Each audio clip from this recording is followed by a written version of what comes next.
Welcome to another episode of the Sisters Podcast. Um, season 2 is soon to be wrapped up, and we're starting our way into season 3. As you can see, I got a new mic. I'm trying, trying new things. I'm trying to switch it up a little bit before we enter into season 3, because it's gonna be another great season. But before we move on to season 3, we need to finish off season 2 the right way. So I have a good friend of mine, my sis Nia. Nia, how you doing, girl? I'm doing well. I'm so happy to be here. Excited for our conversation today. Yes, I'm so happy to have you. We've been talking about this for so long. I Mhm. know Jordan is probably mad that I got you up here before him, but he will be okay. Because we just had to have this conversation. It was definitely needed, and we have some good topics for you guys today. Um, but before we get into all that, Nia, why don't you tell the people a little bit about yourself? Just a little introduction.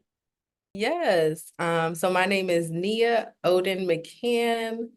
I'm from Brooklyn, New York. Shout out to Brooklyn. I went to Christ the King in Queens. I also played basketball there. And I went on to play at the University of Illinois down in Champaign.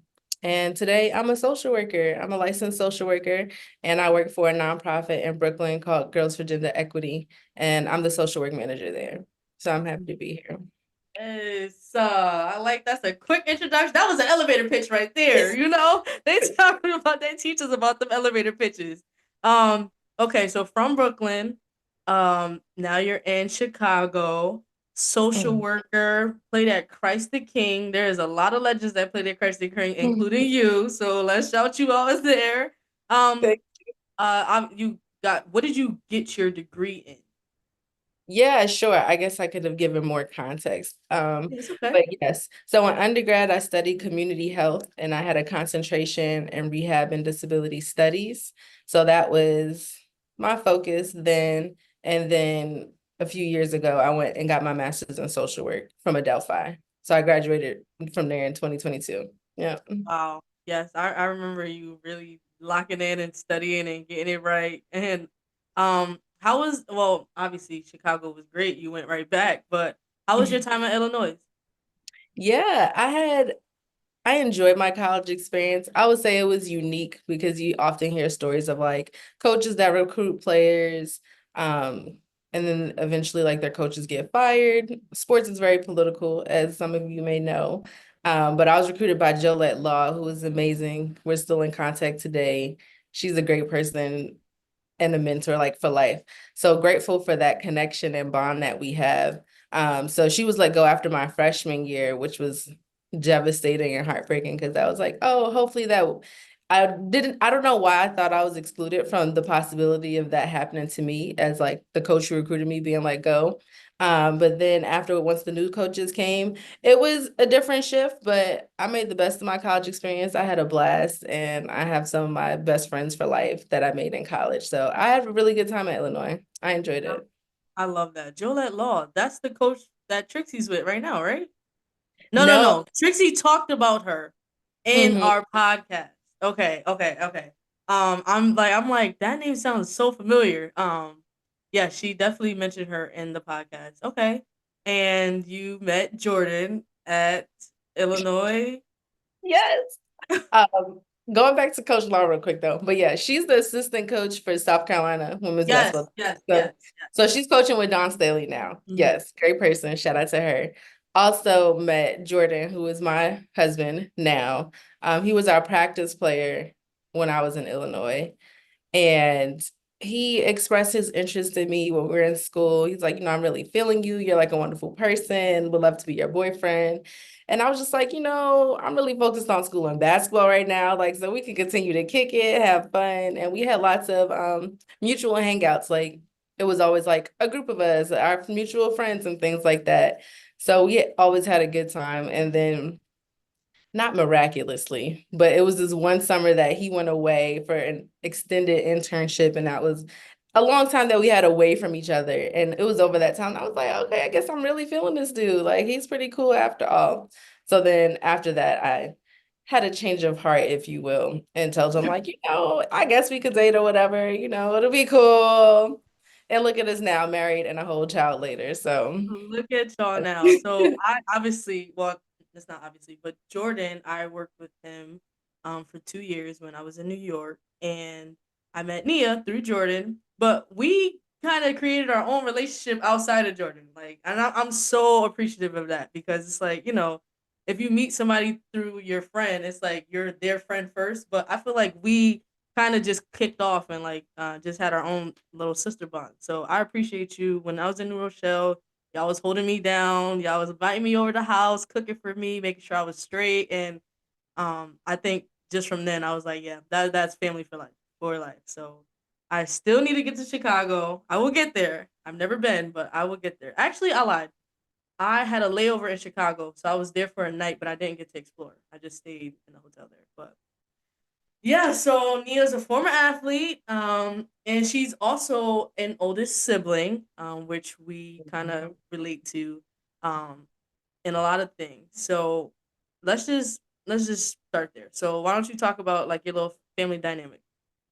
yes. Also want to shout you out too. I appreciate our sisterhood and bond. We've definitely just kind of meshed from jump. Like, yes, Jordan was the connecting factor to us. So I'm grateful to him for that. But we definitely connected on so many levels outside of our connection to him and through him. Hmm. So We yeah, was so locked in. We was here. We was locked in. and so I feel like we have a lot of things in common. We're both born in January, the best month ever. Also Hello. the oldest sibling, right? Mhm. So just to answer your question, like I have a younger brother. His name is Taj. We're 3 years apart. And growing up, like we had so much fun together. It was always just the two of us. I remember stories my mom used to tell, like when they were expecting my brother, and I was like, I want a sister. Like I always wanted a sister. And then once Taj was born, it was like I never had made mention of it because I'm like, we had so much fun. Like it didn't matter what his gender was. Like I had a sibling and it was lit. So I remember growing up, he referred to me as his second mom. Not that I was trying to be his second mother, but he was a little bit more adventurous, curious, if you will. So I was just, reminding him to stay on the right track, do what he needed to do, and try to keep him out of trouble.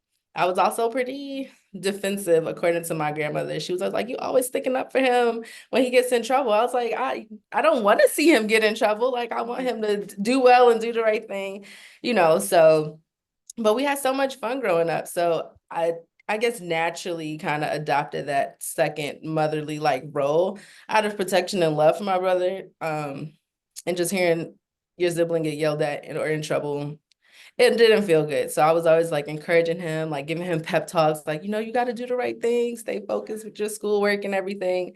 So, but yeah, we had an awesome childhood. You broke up at the last part, but I got the gist of the last part. Said we had an awesome childhood, so I'm glad you ended with that.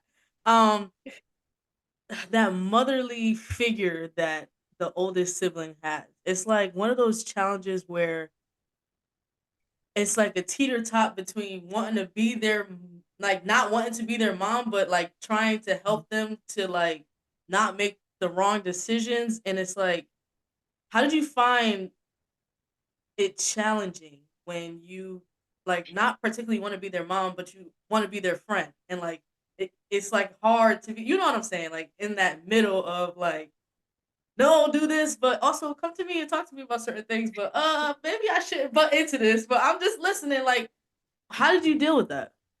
Yeah, no, that's such a great question. That's a really, really good question. So, how did I deal with navigating between the line of being a sibling, a friend, and an older sibling without coming across being too parent-like, I think is like the question. Um, I'm not really sure, to be honest. Like, I don't know like how I really navigated it. Just reflecting on our childhood. I feel like there was no real distinction like, okay, this is me and my sister hat, this is me and my second mom hat. Like it was just all wrapped up into a beautiful bow, which I feel like older siblings kind of just present in a certain way. So I remember like when I would give him those pep talks or encourage him to do the right things, it was just like bro, I don't want to see you get in trouble. Like that's really the gist of it. Or like think before you act or think before you speak. You know, those little mantras that we hear growing up to like keep us like focused and on the right track. But I don't really know if there was a distinct way that I differentiated the two. It was more so like whatever approach I took, it was all out of the love I have for him and be like, bro, Right. let's get it together so we can go outside and play and like you won't be on punishment. And So I think that's what is overlooked. Like us taking on that nurturing, mothering way of talking or discipline is like the love is there to a max. Like that's mhm, first. I love my sisters and I'll do anything for them.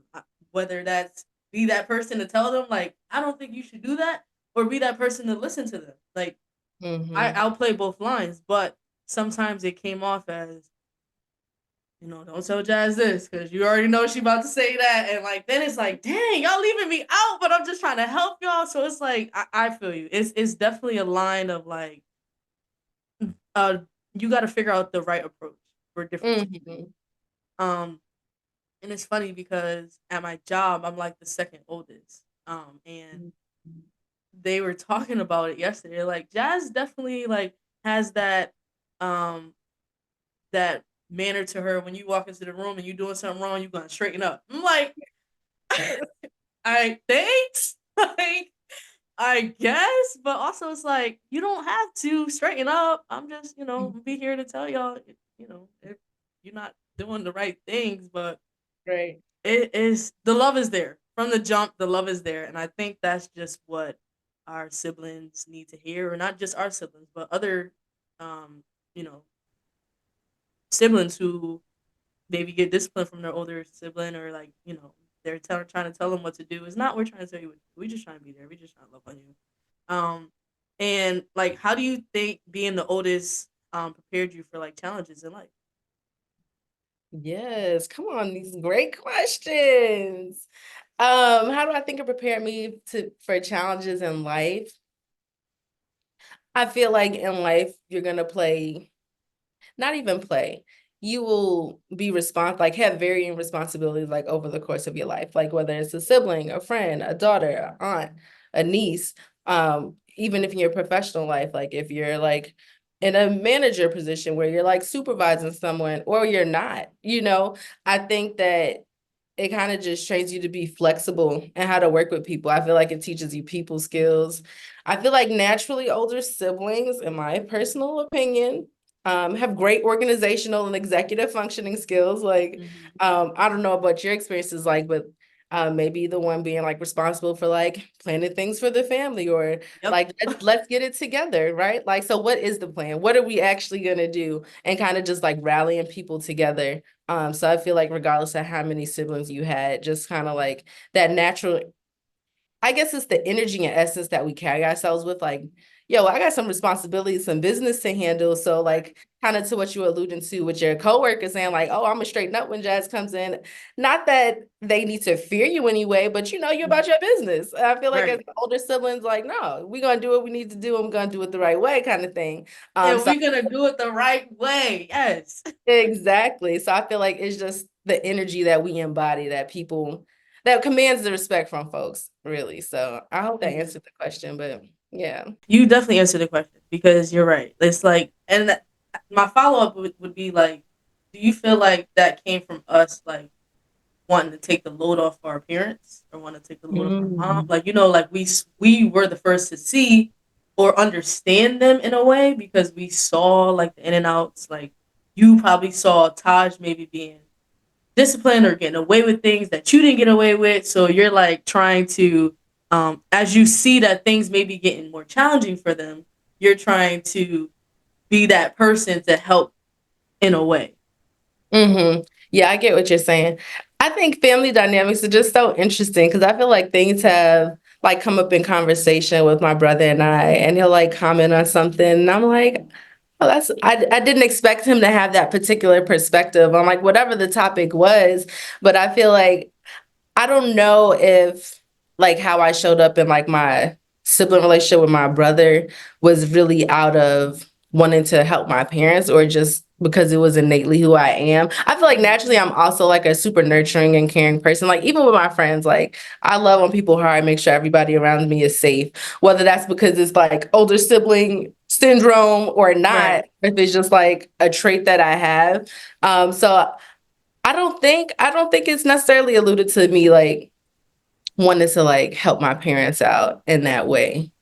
Um, but this I'm gonna keep thinking about this because I'm loving this conversation. You got my You get the wheels turner. yes.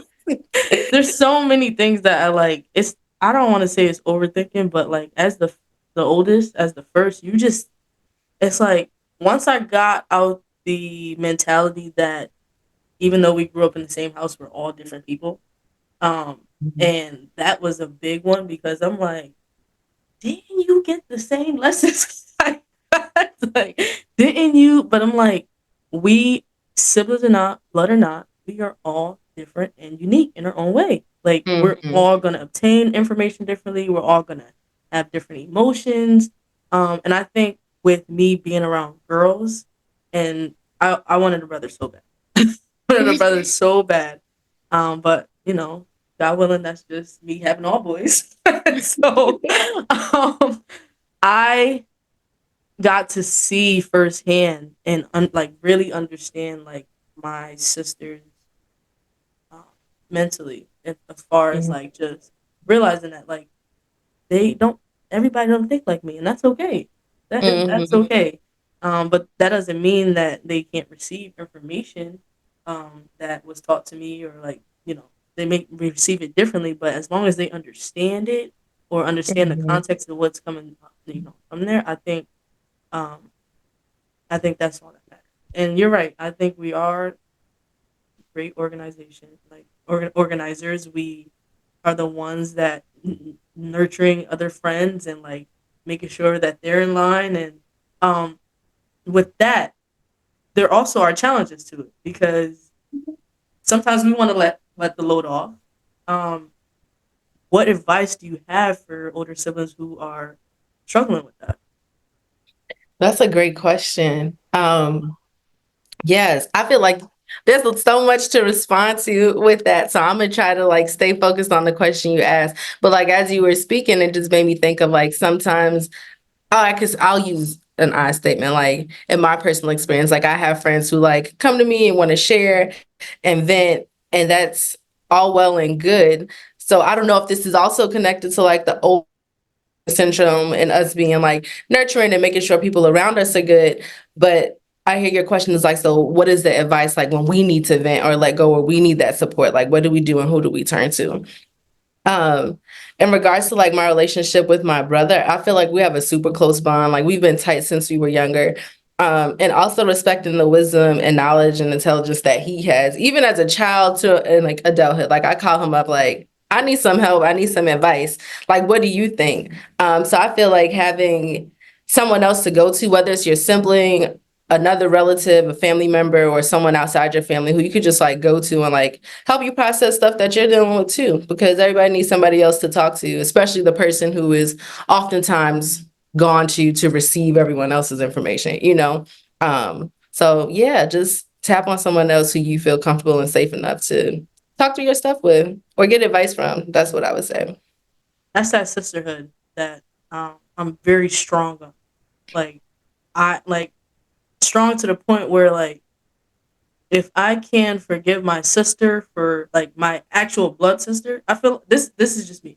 If I can forgive my actual blood sister for stuff that they may have said when they're emotional, stuff that, you know, arguments that we have had, this Mm. one's took this one clothes out the dresser without asking. Like Yes. I truly believe that I should be able to forgive a friend Mhm. for not understanding, for not being there when I need them. And like, I feel like sometimes, and as girls, because we talk about sisterhood, Mhm. we hold grudges.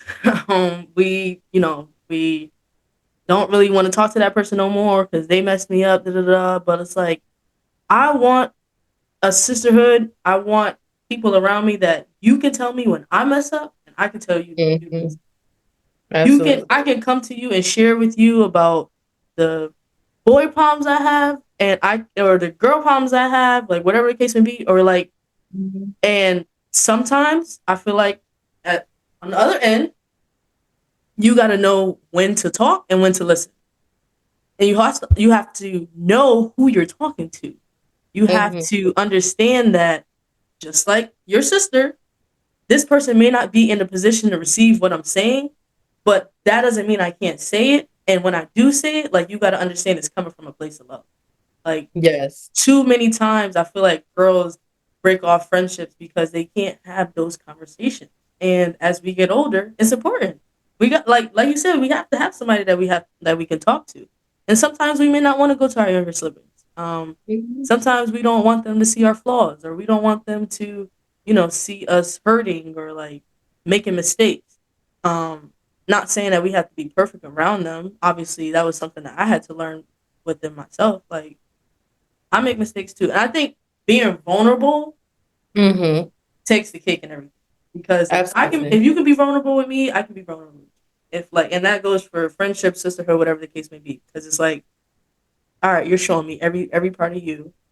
Let me Mhm. open up the door to show me every part of me. You know what I'm saying? Mhm. So, it definitely just it goes hand in hand. But having that person or people to have these conversations with, it saves friendships, saves sisters, from separating and stuff like that. And I tell my sister all the time, I want us to grow up and have like be in the same line of like this relationship right now, or like we got stronger within time.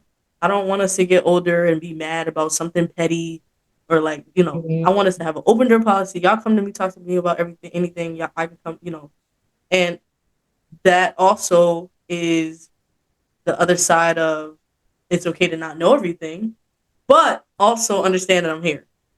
Because like I mentioned before, like why are you leaving me out? But I'm like, no, go ahead, you handle your stuff, like, but also no, I'm here, girl. So Yes. yeah, that Yeah. yeah, go ahead. Sorry. I was gonna say, yeah, like it's all about that balance, how you were saying. And even like reflecting on like my friendships with like my best friend, Kiara, who was like my college teammate and roommate. And my whole life I wanted a sister as like a biological sibling, right? But then like growing up, and now I have two sister-in-laws who are like, we're so tight. So I have sisters in so many other ways and capacities. Our sisterhood, like our friendship between you and I, Jazz. So I just like was reflecting on that. Like sometimes it can conflict is inevitable no matter what relationship you're in, but like how you handle it and navigate those conflict, it really shows the strength and the beauty of the relationship in the end. So I'm grateful for all like the sisterhood relationships that I have in my life too. So that's what I was thinking of Yes, as you were sharing. yes, the ups and the downs is part of life. It is it's literally a part of life. And it just helps life go through a little bit better if you have people around you that you can, call your sister, call your brother, whatever it is, have that bond. So, um, oh, great conversation, great conversation. Yes. um, so you had mentioned, I know this, but you have a baby. She's not even. I'm gonna still say baby because she's still a baby in my eyes. Araya, she just turned 2. Um, can you share your feelings when you first found out that you were gonna be a mom? Yes. Araya is so amazing. I love her so much. My feelings when I first found out, I found out I was pregnant on Valentine's Day.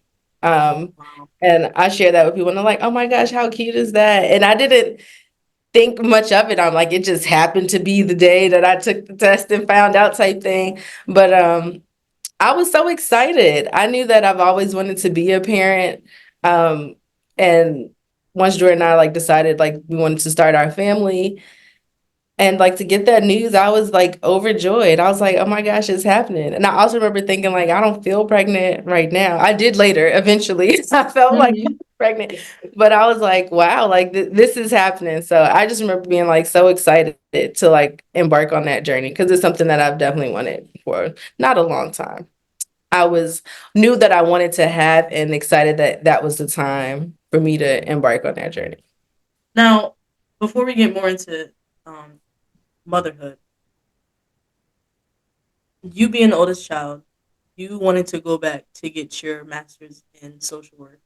You wanting to start a family. Um, that all tied into each other, right? Like, what made you even want to go back to school and get your master's in social work? Yeah. So it was what made me go back to school. I was trying to figure out what I wanted to do with my life, like what career I wanted to have for myself, right? So it's like I graduated from undergrad and I was a community health major. So I was like, at first I wanted to go into medicine. I wanted to be a physician assistant. Then I was like, oh, maybe I'll go into nursing. So I was doing all these things along the medical path. And I had a few different jobs. Like I was a substitute teacher. I worked in a nursing home, like in the physical therapy department. I was had a few different jobs before I arrived at the decision of like social work is the career that I want to seek out. So it was during my time when I was an assistant behavior specialist in a group home when I was back in New York. And I was there for like 4 years. And I work with people who had intellectual and developmental disabilities. And I love the work that I do there, like working with that population. It was absolutely amazing. Like I learned so much from them and I had a really good time. But it was the agency that I was with, we had a lot of trainings to do and to complete to maintain our work like within the agency. So I kept finding myself in spaces with like other social workers. There were social workers who weren't working the same job that I had per se, but they would come from all across the city to my jobs trainings that they had to get their continuing education credits. And I'm like, I'm in these spaces with these social workers. I mean, my community health background, the work I was doing in the group home, I was like, maybe let me look into social work. Like maybe that's the career I need to, explore for myself. So Mm-hmm. once I like did more research, I was excited about all the opportunities. Like I feel like social work is kind of pigeonholed and people think like, oh, those are the people who like take the kids from their family or they think a lot of case manager work, but there's a plethora of opportunities and jobs that social workers can have, whether that's in hospitals and like the healthcare system or even in nonprofit spaces like with what I'm doing now. So I was excited by like the versatility of what I could do with social work as a career. So that's what made me go back to school for my master's. And it took me a minute. I mean, it was 7 years from when I graduated undergrad before I started my grad program. So I had a few Wow. jobs and like lived life while I was trying to figure it all out. Mm-hmm. So that's how I came to that decision. Right. I didn't know if there was just like some desire of like obviously the desire was there, but like we talked about, wanting to help people to get to where they need to be and like try to, that mother naturing in us. Obviously there was a compassion there for you to want to go back after 7 years to Mhm. fulfill this dream. So um that was at the top of my head before we started to circle into motherhood. So I just wanted to start there. But it's just I tell people all the time, like people go to college. We're young when we go to college. We don't think we are, but we're young, and Yeah. we don't realize that like we can change careers or fields, from where we thought we wanted to be at before in a time and a space in our lives. So I think so many people are have harped on like go to college, you get your degree, and you're working in that field for 30 plus years. No, it don't have to be like that. There's a lot of different avenues and different things you can do. So I'm glad that you were able to talk about that. Um, and so you must have just finished your degree, or were you pregnant when you finished your degree? Okay, I'm like, hold on. I was, yes, I was like, I forget how many months pregnant I was at my graduation. I want to say I was about like 3, 4 months pregnant when I graduated with my master's. So yes. And then just going back to what you mentioned before, I hadn't really connected the dots of like what my relationship like, all the roles that I played in my family as like being the older sibling and my personal traits of nurturing, like everything you just said, it never really hit me like, oh, and you're a social worker, like that makes sense. Like those Mm-hmm. they go hand in hand. So I'm just Right. having like that aha moment, like, wow, I never thought about it that way. So I'm grateful for that realization. So thank you. Yes. But, You're welcome. but yeah, I was pregnant when I graduated with my master's. Yep. Wow. and perfect timing. Talk about perfect timing. Yeah, that's why they call it family planning for a reason. That was No, that for was real. that was intentional. And I've had some friends like, oh, like, did you plan on getting pregnant? And I was like, yeah.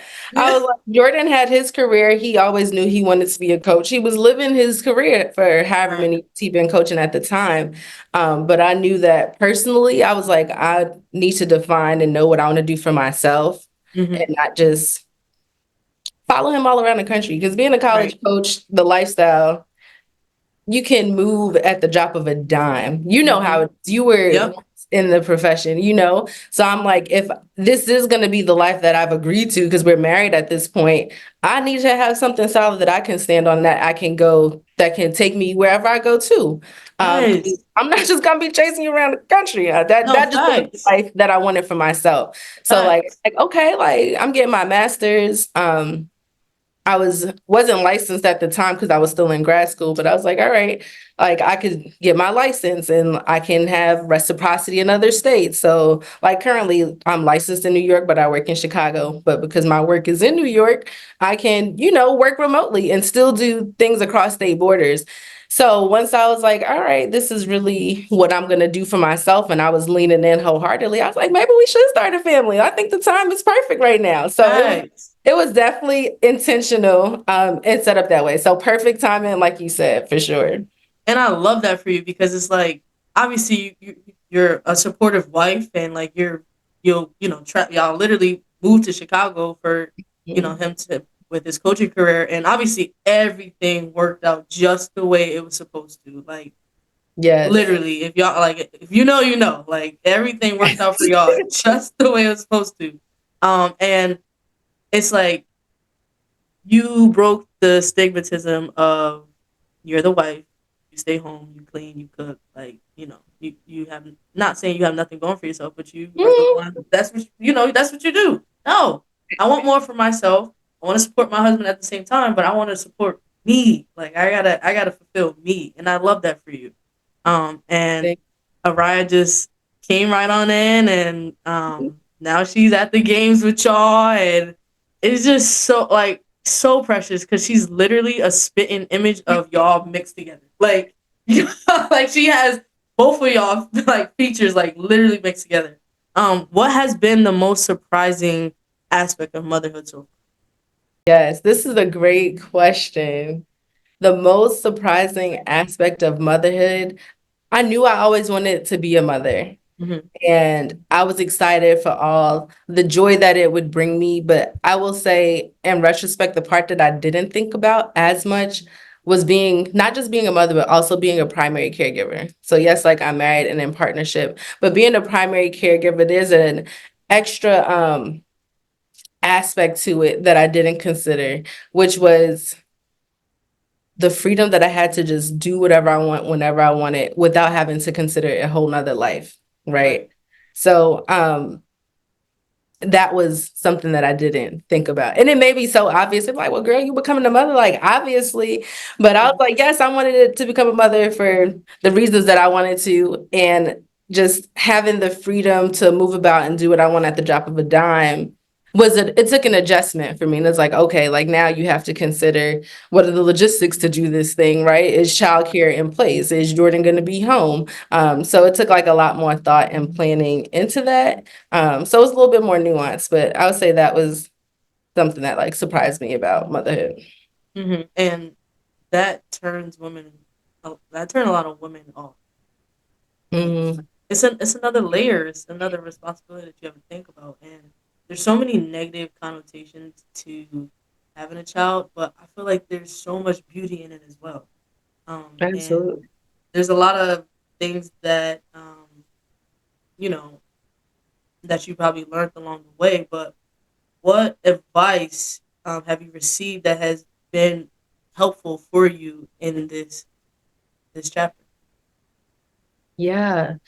Um, we had a few different baby showers. So I'm just thinking, because I'm from Brooklyn, Jordan's from Chicago. My grandmother was living in North Carolina at the time. So we had a few different showers to kind of just capture all of the people who we loved. And for the folks who couldn't travel, wanted them to participate. But one aspect of the baby shower, we had like these little advice cards that people would write to us. So one that stood out, I think either my mom or dad wrote it, but it was like respect that you and your partner will parent your child differently. And even though it may yield the same outcome, be okay with the process that they go on to do it. Mm, Right? So I've like reminded myself a couple times, like, oh, I changed her diaper this way, but Jordan may do it a different way. But the point is, she got changed, right? So right. what it looked like doesn't matter. As like a small example, but just reminded myself that there are different ways to achieve the same thing and being okay with that. And I don't know if someone told me this, but I also believe this for myself and based on like my own parents and experiences that parenting is going to look like, and you're going to do what is best for you and your family and your child. And that may be different from the next person who is a parent of a child that's the same exact age. So like do what works for you and your baby and your partner and your family, regardless of what other people say, because you the one, it's your life and you have to live with them and make those decisions. So don't be too influenced by what other people have going on or their way of doing things. Because sometimes comparison could be like the thief of joy, really. So, Yes. and parenthood, motherhood is such a beautiful thing. So I hope people get to enjoy it. Right. And it's like what that like, well, she parented her kid like this, so we should do it like y'all got two different babies. Y'all got two different kids. Right. Like that doesn't mean that y'all can parent it the same way. Um, so I'm glad you touched on that. And as a first time mother, when you found out you were pregnant, did you go straight into the books? Like I because you talk about comparison or like listening to Hmm. other people, the advice you took, like what helped you to like feel like, okay, I may not be totally ready, but like these were the Hmm. steps that I took in place. Yes. I feel like I was preparing myself to become a mother before that moment that I found out, right? So I knew like how I wanted to be supported and loved by my partner before I was actually pregnant. So it was like years before we having conversations like, so if this were the case, these are the hypothetical situations, like what would you do? And I feel like that was a huge process for me to know that I would like have a supportive partner to support me on that journey. And Jordan was absolutely amazing in doing that. But it was a lot of prep work mentally that I feel like I did. That was like the pre-work. So once I found out and I was like, okay, yes, like we're doing this, I didn't run to the books. I've always heard like, my birthing story that my mother shared with me or my grandmother shared like their birthing stories, like with my parents and my aunts and uncles. And I loved hearing those stories. So I feel like listening to like anecdotes of people's birthing experiences. I personally enjoyed that, but I didn't dive too deep into books because I'm like, nature's gonna do its thing. The body's gonna do what it needs to do as long as I'm healthy, the baby's healthy. Um, I didn't do a whole bunch of reading, honestly. Once the baby came, I was like curious about like milestones and what they should be doing and things like that. So once Araya was born, I feel like that's when I went more into like specific research about it. But as far as becoming a parent, I'm like, this is what I always wanted. I knew the mental prep work, spiritual prep work that I did before I decided to start my family. So when it happened, I was like chilling. I was like a super chill pregnant woman. I feel like a few people could attest to that too, but Yeah, right. I was like, I was just enjoying life. So it was great. I need to be like that. I need to be like that for real. Like the last thing you want to be doing is stressing about having the baby in itself. There's so women go through so much already, so many different complications. Everybody's body's different. Hmm. So it's good that you know spiritually you did the work, mentally you did the work, um, verbally you did the work, talking, having those conversations with Jordan. It sounds like you guys took the right approach to it, which brings me to my next question. What have been some of the most rewarding moments in your experience as a new That's a loaded question. I mean, how much time do we have off it every mom? day? Right. Araya has so much personality. She is so much fun. Like even before she was really able to communicate, she's silly. Like she has a great sense of humor. Um, I don't know. There's so much I could share. There's so much I could share. But the greatest moments you said, I will say more recently, since she is too, she's talking a whole lot more. Like her vocabulary is just like skyrocketed at this point. But she asked me the other day if I was okay. She was like, "Mommy, are you okay?" And I was like, didn't know she could form that sentence to ask me that question. But it was clearly she saw something with the expression on my face where she was concerned and checking in with me. So I'm like, clearly I'm doing something right because my child just asked me if I was okay. Right. For more context, it was like first thing in the morning, I was like half asleep and extremely tired. As I was like fixing her breakfast. So maybe it was the tiredness that she saw, but I really had to pause and think like, wait, how am I? So I could answer her appropriately. So it's like little moments like that, or, the random hugs you get in the middle of the day.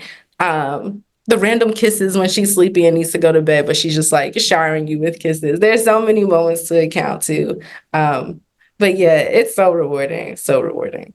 That is so adorable. Are you okay? Is crazy. She's 2 and she just turned 2 last month. Like, oh my gosh. I was on FaceTime with Jordan earlier this week or last week, Mhm. whenever you was in New York. And she said, "Hi, Jazz." I said, "Oh, last time I was holding you, you was all smiles, barely any teeth, and now you over Yeah. here talking." Oh, Yes. that is so that's more than rewarding. It's more than rewarding. Mhm.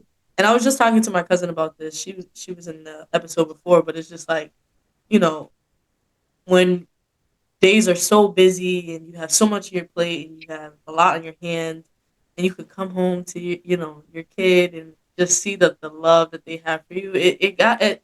Everybody says it's the best feeling in the world. So it's like, um, that itself is very rewarding. Um, but like obviously there's a whole other side to it. Like you said, like just realizing that you can't just get up and go and you can't just do certain things you got without thinking. You got to have a plan in place. How do you um how do you approach self-care with a ride? Yes, love this question. Self-care is my favorite type of care. Um, I don't know if I mentioned before, but I do work from home, and Araya is still home with me, and I get support from my mother-in-law. She goes over there a few days out the week, when our schedules align and everything. So that's been super supportive. But one thing about me, I'm gonna book a trip. I'm gonna make some plans. You know, Right. remember the executive functioning skills that the older siblings have? Yep. Plan me a trip, or I'm gonna communicate my needs and just be like, Jordan, I'm gonna go to the store by myself. And Right. sometimes that trip to Target is what I need, right? Like, in just a quick, short sense. And then also, yes, I'm gonna book a trip. And not that it always has to be something that's like big and luxurious, but I feel like having those scheduled times and vacations have been super helpful for me. I remember I was born at the start of basketball season. We didn't think that part through as far as bringing life. I was like, right before the basketball season, that's kind of crazy. Right. In retrospect, we're gonna plan to do it a different time next time. But Right. yeah, but I was just thinking like as a former athlete, my birthday's at the end of January. I've either had games or been traveling on my birthday for my whole basketball career. That was what, like 14 years of my life, right? So I've been like super intentional on planning these birthday trips for myself because I didn't get to when I was in college and in high school because it was always about basketball. So like having those trips planned and in place is something for me to look forward to. And I'm like, yes, this is the time for me that I get to pour into myself and celebrate, my birthday. It's like my personal Right. holiday. But I also remember Araya was probably like 7 or 8 months. It was at the end of Jordan's first basketball season. We're new parents navigating parenthood for the first time. And I was like, I really need to I need a break. Like I'm tired. Like I just need to get away for a few days. And he was super understanding, my best friend. And I was like, can we do something? Can we take a trip? So we went to Jamaica for like 4 days, like a little extended weekend trip. And the timing of that, it was just the break, the refresh I needed. I didn't have to worry about anybody but myself. And I was able to go back and continue to show up for my daughter and my family in the ways that I do. So I was saying, being creative, plan those trips, book those trips. I'm gonna book a massage. I'm gonna just take some time for myself. uninterrupted time in the bathroom is so precious. I mean, if you're not a parent, it may seem like so menial, but I'm like, Jordan, do not let her come in here when I'm in the Right. bathroom. Like taking a shower uninterrupted, chef's kiss. Like that, Yeah. see, that's the self-care that, it doesn't cost anything for that, but that time by myself is like really what I need. Or doing something that I love, like when she's asleep, or, hanging out with my husband.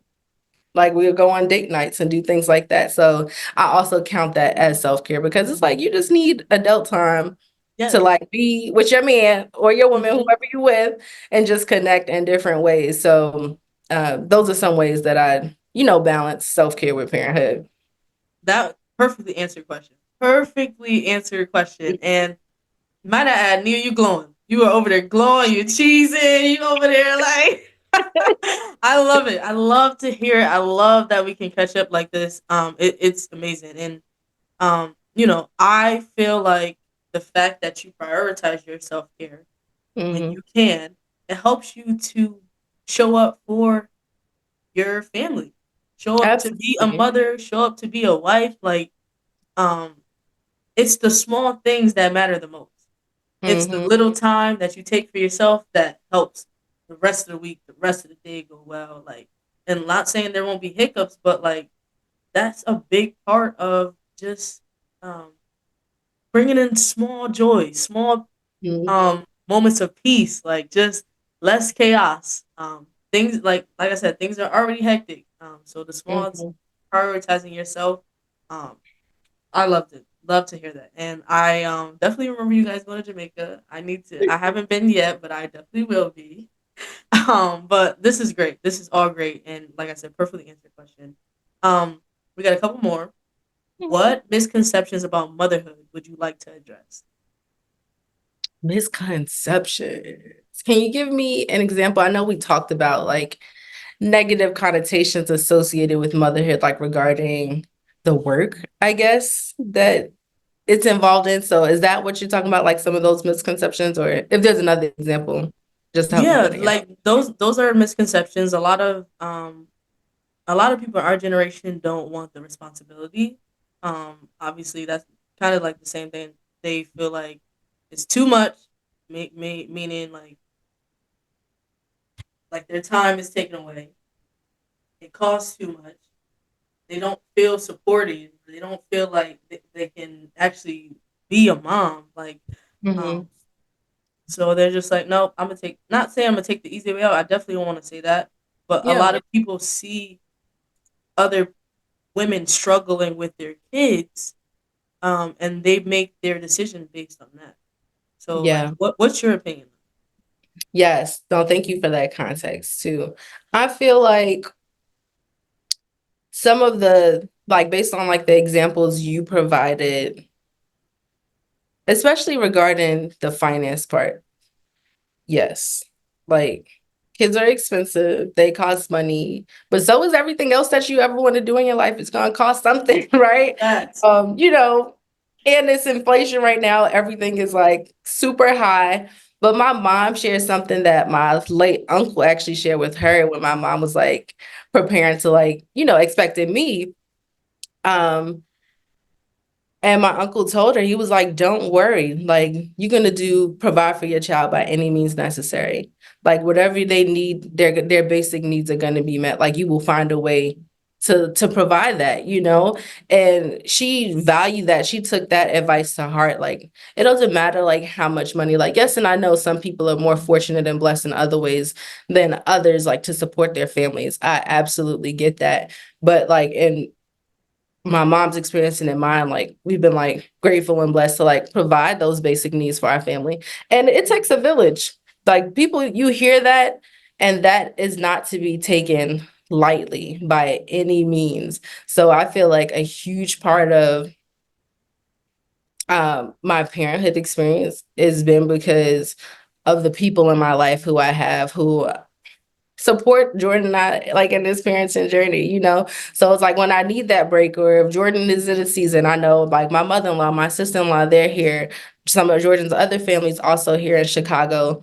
My parents back in New York, like my best friend, like there's so many people who I know I can call and tap on who have like had an impact or a hand in Araya's upbringing in these short 2 years. So don't be discouraged by what you hear. And if you know or think that parenthood is something that you want for yourself, explore it, right?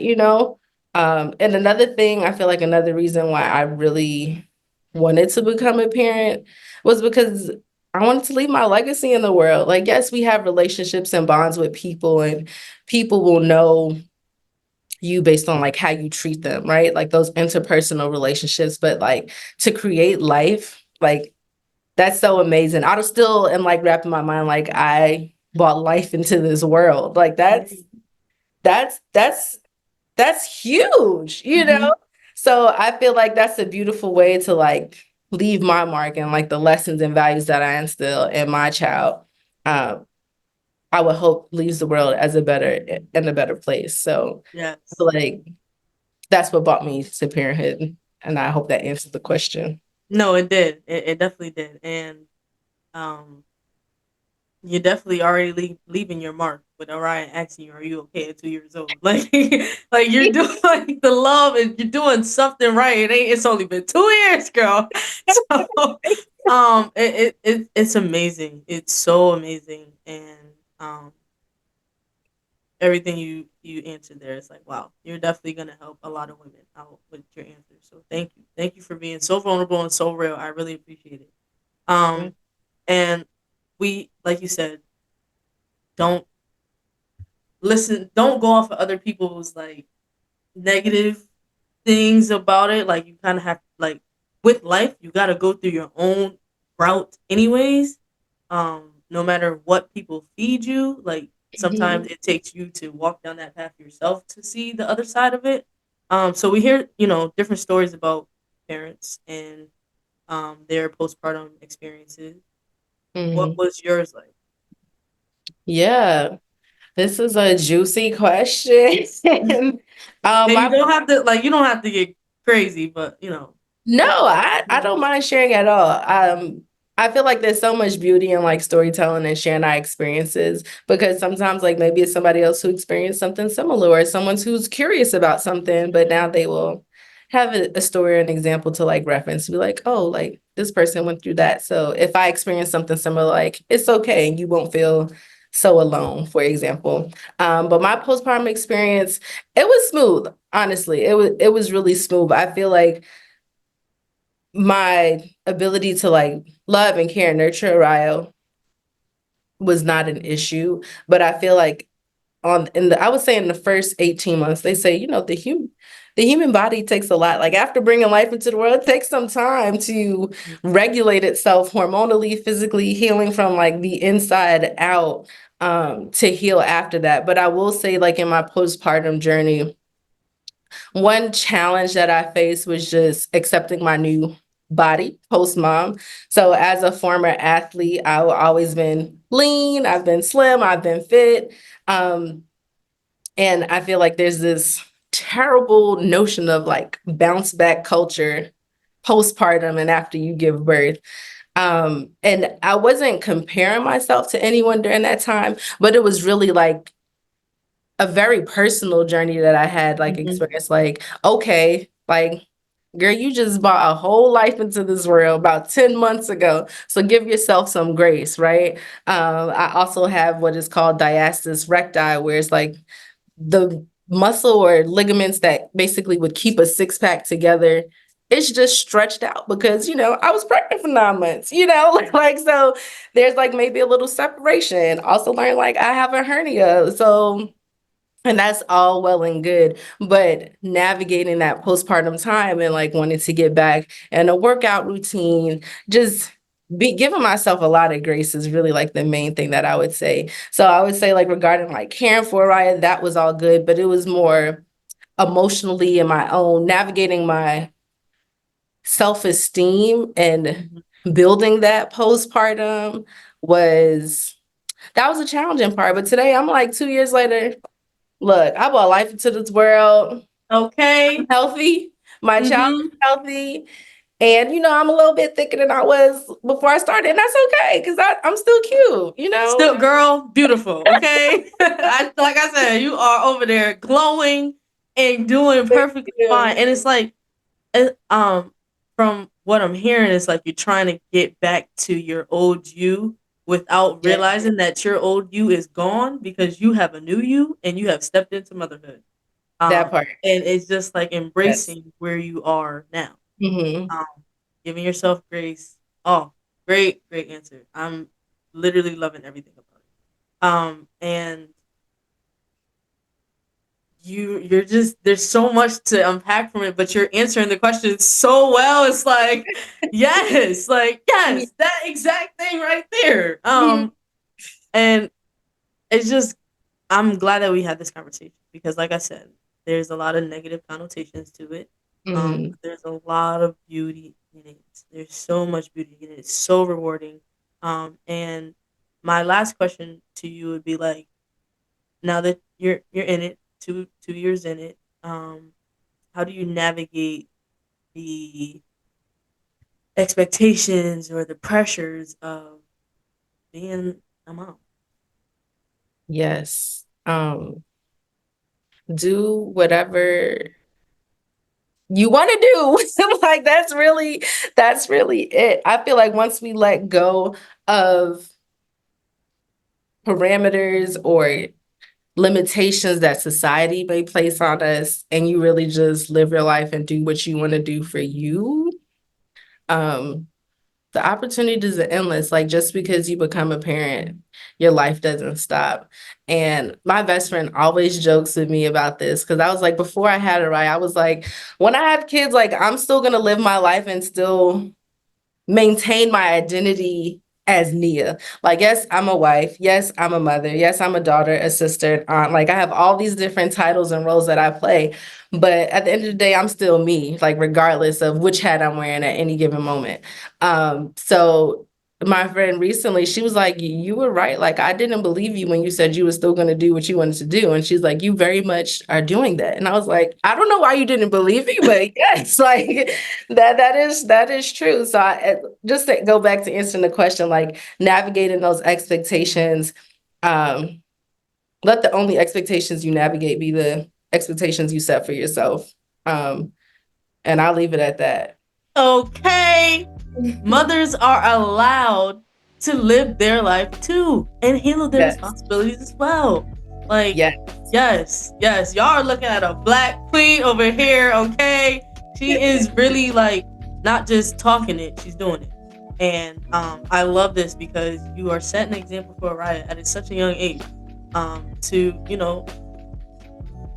even in that mothering, nurturing, older sibling manner, you're still taking care of yourself. You're still putting Mhm. yourself first, in a sense, even though your family is first. You're still thinking about yourself.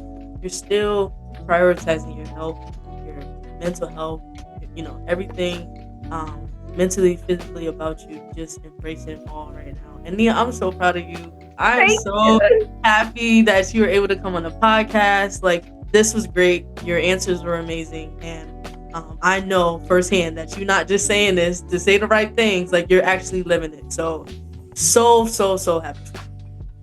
Yes, thank you so much for having me, Jazz. It's always great just talking with you, catching up. So I appreciate you. Thanks so much for having me. Of course, no problem. My sisters, you were fed here, so I hope you was listening. I hope you take notes. Um, do you care if I put your Instagram or whatever the case may be? No, I don't mind. Yeah. Yes, you can share with both. If people want to reach out, they'll be there. So yes, Nia, thank you. I love you, girl. And my sisters, I love you guys. I appreciate you guys. And until next time, see you later.